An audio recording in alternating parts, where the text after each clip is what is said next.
Бұл қартты қарапайым зейнеткер деп ойлайсың ба? Жоқ. Ол бүкіл әлемді жойып жіберетін керемет күшке ие болды. Бұл қалай болғанын Инуашики фильміне шолудан біле аласыз. Бұл кісінің әйелі, қызы және ұлы бар, бірақ туыстары оны мүлдем жақсы көрмейді. Өйткені ол кәріде, кедей де, үйде де, жұмыста да үнемі ұрысады. Бір күні үйіне қайтып келе жатып, қасынан өтіп бара жатқан адамға шабуыл жасаған қарақшыларды көреді, бірақ қорқақтықпен кетіп қалады. Мұны оның қызы Мари байқап, әкесін ақымақ деп атайды. Кешке Инуясикидің үйіне қызыл ит келеді. Ал ер адам оны ұстауға шешім қабылдайды. Ол өзін нашар сезініп, дәрігерге барады. Сол жерде Ясики қатерлі ісіктің 4-ші сатысы бар екенін біледі. Оның өмір сүруіне бірнеше ай қалды. Біздің кейіпкеріміз отбасына қоңырау шалуға тырысады.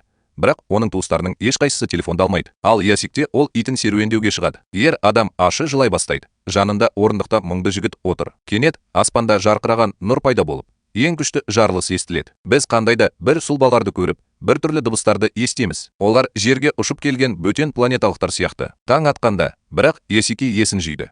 Оған адал ит асығып келеді. Ер адам көзілдіріксізде жақсы көретінін байқап, бұған қатты таңғалады. Таңғы ас үстінде кейіпкеріміз тамақтың дәмін сезбейтінін түсініп, ағын суды аш көздікпен ішеді. Өз бөлмесінде Инуашики оның денесінің керемет күшейгенін, қолынан бір түрлі механикалық құрылғы шыққанын және жаңа ғана жеген сорпаның перделерде тұрғанын көреді. Ер адам айнаға жақындап, басының іші электронды механизмдерге толы екенін көреді. Оның үстіне оның қолдары нағыз қаруға айнала алады. Сонда ғана Инуясики өзінің адам емес, робот екенін түсіне бастайды. Сонымен бірге Хиро Шишигами есімді оқушы, өйіктегі досы Андоның немесе жай ғана Чоконың мектепте болмағанын байқап, оған қонаққа барады. Шишигами жігітке өзінің жаңа қабілеттерін көрсетеді. Ол мылтықпен қимыл жасап, саусақтарын көрсетіп, жақын жерде ұшып бара жатқан құсқа бағыттайды. Бах, оның қауырсындары ғана қалды. Біз Шишигамидің саябақтағы жарылыс кезінде орындықта отырған жігіт екенін түсінеміз,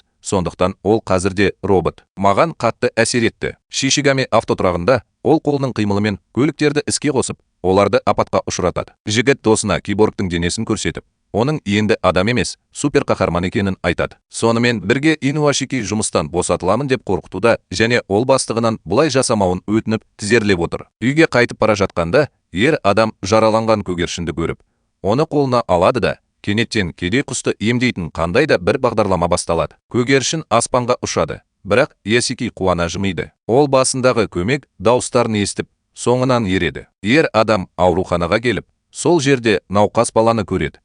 Бірақ Ясики оны сырттағы көгершін сияқты емдеуге тырысады және бала көзін ашып, орнынан тұрып, оттегі маскасын шешеді. Бұл нағыз ғажайып, ал Ясики жымиып кетіп қалады. Енді ол өзін қажет, маңызды және пайдалы сезінеді. Дегенмен, бір уақытта өте жаман нәрсе болып жатыр. Шишигами мен Чоко мектепке келеді. Ясиканың қызы Мари де сонда оқиды. Чоконы бір топ бұзақылар қоршап алып, қорқыта бастайды. Шишигами олардың біреуінің қолынан күшпен ұстап, сүйектерін сындыра жаздады. Ол тізесіне құлап, кешірім сұрайды. Шишигами қолын бұзақыға бағыттайды.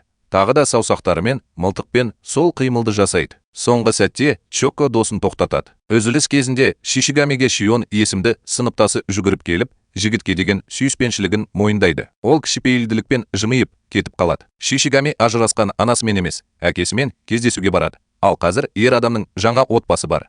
Бірақ олардың барлығы бұл жігітті қатты жақсы көреді. Көңіл көтерудің ортасында кейіпкер тағы да саусақтарымен өзінің қауіпті қимылын жасайды. Бірақ өгей әпкесінің шошып кеткен көздеріне қарап, ол мұны істеуге батылы бармайды. Шишигами көшеде келе жатып, кенеттен ол біреудің үйіне баса көктеп кіріп, белгісіз ер адамның, содан кейін әйелінің өмірін тапаншамен алып тастайды. Дәл осы сәтте Инуашики өзінің керемет күштерінің көмегімен ауруханада жатқан адамдарды сауықтырады. Кенет ер адам көмекке шақырған дауысты естиді. Ол сол сәтте Шишигами тұрған үйге қарай жүгіреді, бірақ үлгере алмай жатыр. Ол дәліздің еденінде өмір белгісі жоқ қызды көреді. Ер адам оны емдеуге тырысады, бірақ бұл енді мүмкін емес. Ясики бөлмеге кіріп, тағы екі мәйітті, сондай-ақ Шишигамидің өзін байқайды. Жігіт тағы да мылтықпен қимылын жасайды. Бұл Ясикидің қабырғаға ұшып кетуіне себеп болады. Бірақ ер адамда робот, сондықтан ол тез қалпына келеді. Ол сыртқа жүгіріп шығып, Шишигамидің қатты реактивті қозғалтқышпен ұшып бара жатқанын көреді. Бірақ Ясики Шишигамидің өзі сияқты робот екенін түсінеді. Бірақ жігіттің неге мұндай қылмыс жасап жатқанын білмейді. Келесі күні Чоко Шишигамиден неге жас отбасының өмірін қиғанын сұрайды. Жігіт құдайға айналдым және өз күшімді өзім қалағандай пайдаланамын деп жауап береді. Уюки шошып кетеді де Шишигамиден енді оған ешқашан келмеуін өтінеді. Жігіт үйге келеді. Анасы оған қатерлі ісіктің соңғы сатысында екенін және әйелдің жақын арада болмайтынын айтады. Осы кезде Ину Ясики үйіне оралып, тағы бір отбасылық жанжалға тап болады. Ұлы анасынан ақша ұрлайды, ал қызы оқығысы келмейді, бірақ жазушы болуды армандайды. Ер адам қайтадан тек сөгіс пен қорлауды естиді. Түнде және Ясикада ол өз бөлмесінде қатты жылайды. Кенеттен ол Шишигамиді есіне алып, жауызды тоқтатуға бел буады. Ер адам сүйікті итін қолына алып, реактивті қозғалтқышын іске қосады. Ол қаланы үлкен жылдамдықпен айналып өтіп, көзіне жас алған Чоко отырған орындықтың қасына қонады да Жасике жігітке өзіне және Шишигамиге не болғанын айтып береді. Ол досының шын мәнінде жақсы жігіт екеніне сендіреді.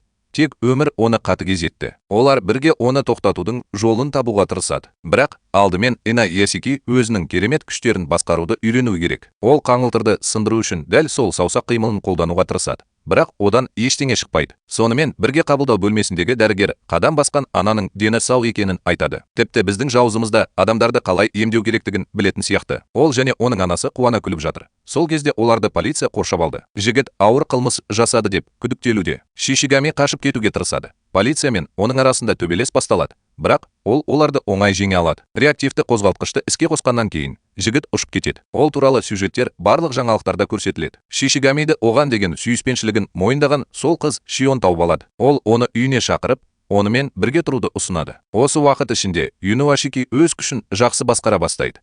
Бірақ ол тез шаршайды және осыған байланысты көп су ішеді. Кенеттен бұл су бір кездері тұзды сорпа сияқты ағып кетеді. Бірақ неге бұл реакция? Чоко бұл спортшыларға арналған су екенін және оған тұз қосылғанын түсінеді.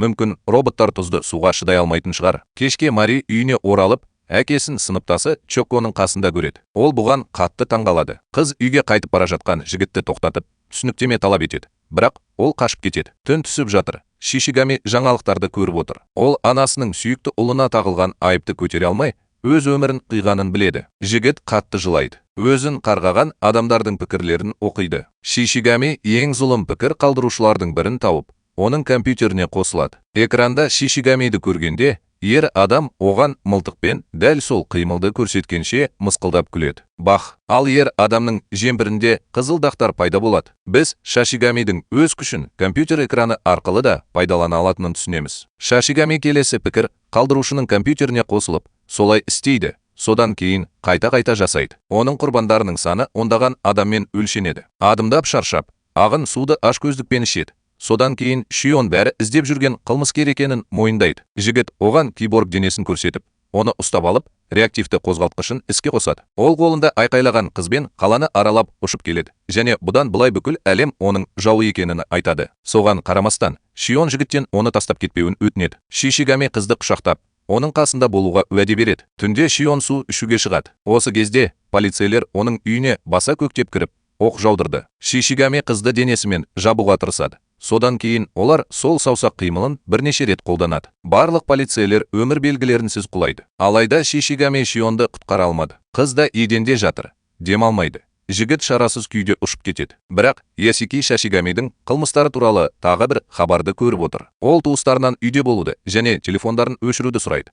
Бірақ олар әдеттегідей оған тек менсінбей қарайды. Ясикидің қызы Мари достарымен бірге үлкен зәулім ғимараттардың біріне экскурсияға барады. Қаланың барлық экрандарында Шишигами туралы жаңалықтар көрсетіледі. Кенеттен жігіттің өзі қаланың компьютерлерін бұзып кіріп, оның жүзін бәрі көреді. Ол адамдарға жүгініп, 120 миллион адамның өмірін қиямын деп отыр. Жігіт қала тұрғындарына мылтықпен қимыл жасайды. Бірақ адамдар тек күледі және бұл қауіптерді байыппен қабылдамайды. Дәл бірінші өтіп бара жатқан адам жерге құлағанша, екіншісі, үшіншісі. Қалада дүрбелең басталып, барлығы экраннан қашуға тырысады. Бірақ олар барлық жерде. Оның үстіне Шишигами қаладағы барлық ұялы телефондарды бұзып алған және телефоны бар әрбір адам бірден оның кезекті құрбаны болуы мүмкін. Ину Ясики миллиондаған көмек сұраған дауыстарды естиді. Ол сондай ақ қаланың электронды жүйесін бұзып, Чоконың бейне хабарламасын таратады.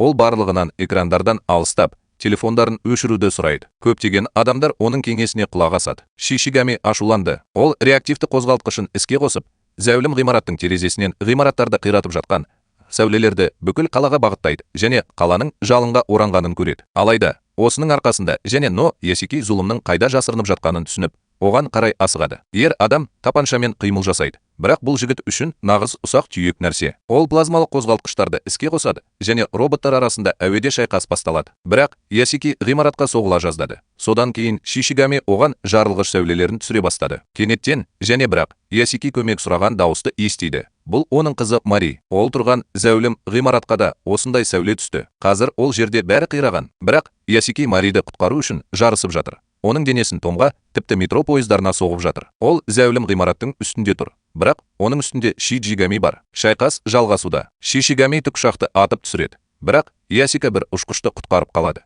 Бірақ біздің басты жауызымыз қайта пайда болады. Ол көп күш жұмсады және су ішкісі келеді. Бірақ Ясики оның қолынан бөтелкені қағып алып, оған қарай тұзды суды лақтырып жібереді. Шишигами оны ұстап алып, ашкөздікпен ішеді. Содан кейін ол Ясикиге тағы да шабуыл жасайды. Жарылғыш сәулелермен соқтығыспау үшін ер адам тіпті планетаның сыртына ұшып кету керек. Олар қазір ғарышта соғысып жатыр. Кенеттен Шишигами тұзды судан ауырып қалады. Ясики осы мүмкіндікті пайдаланып, зұлымға от сәулесін түсіреді. Жарылыс болады. Ясики қызын құтқару үшін жерге оралады. Ол оны үйінділердің астынан тауып алады. Бірақ қызда өмір белгілері байқалмайды. Осыған қарамастан, ол оны қайта тірілтуге тырысады және Марияға жасанды тыныс береді. Кенет қыз көзін ашып, жөтеле бастайды. Ол әкесін құшақтап жылайды. Содан кейін Инуашики қатты соққыдан ұшып кетеді. Бұл Шишигами және ол әлі тірі. Жігіт сол саусақ қимылын қызға бағыттайды. Ал Ясики өзін жауызға лақтырады.